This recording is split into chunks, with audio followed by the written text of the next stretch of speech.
పెద్దగా అంచనాలు లేకుండా విడుదలై 100 కోట్లకు పైగా గ్రాస్ సాధించిన బ్లాక్ బస్టర్ మహారాజా తెలుగులోనూ మంచి విజయం సొంతం చేసుకుంది. సోలో హీరోగా విజయ్ సేతుపతికి ఇక్కడ పెద్ద హిట్టు లేదన్న లోటుని తీర్చింది. ఇంత సక్సెస్ అయిన మూవీ మీద బాలీవుడ్ కళ్ళు పడకుండా ఉంటాయా? Senior star hero Aamir Khan ఈ సినిమా హక్కులను సొంతం చేసుకున్నట్టు లేటెస్ట్ అప్డేట్. టైటిల్ రోల్ ఆయనే పోషించేందుకు ఆసక్తి చూపిస్తున్నారట. అధికారికంగా ప్రకటన రాలేదు, కానీ ప్రాథమికంగా డీల్ జరిగినట్టు తెలిసింది. సంతకాలయ్యాక అనౌన్స్మెంట్ రావచ్చు. వాస్తవానికి విజయ్ సేతుపతి లాల్ సింగ్ చద్దాలో నటించాల్సింది. కానీ డేట్ల సమస్య రావడంతో ఇష్టం లేకపోయినా ఆ ప్రాజెక్టుని వదులుకున్నాడు. మకల్ సెల్వన్ నటనని పలు చిత్రాల్లో చూసిన అమీర్ కోరి మరీ తనకు పాత్ర ఆఫర్ చేసినా కాంబో కుదరలేదు.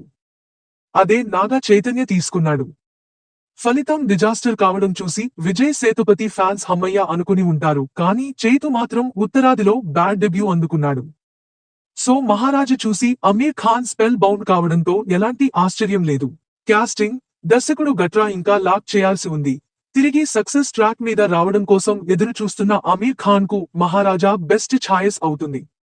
నార్త్ ఆడియన్స్ కి బాగా కనెక్ట్ అయ్యే అంశాలు బోలెడు ఉన్నాయి. కాకపోతే నెట్ఫ్లిక్స్ లో హిందీ అనువాదంతో సహా ఓటీటీ వెర్షన్ అందుబాటులో ఉంది. ఇప్పటికే బోలెడు జనాలు చూసేసి ఉంటారు. ఇది దృష్టిలో పెట్టుకుని వీలైనంత త్వరగా మొదలు పెట్టడమో లేదా కీలక మార్పులు చేసుకోవడమో చేయాలి. లేదంటే అక్షయ్ కుమార్ సర్ఫిరా, సెల్ఫీ, బచ్చన్ పాండేలాగా చేదు ఫలితాన్ని చవి చూడాల్సి రావచ్చు. నిదానమే ప్రధానం సూత్రం రీమేకుల విషయంలో అస్సలు పనికిరాదు.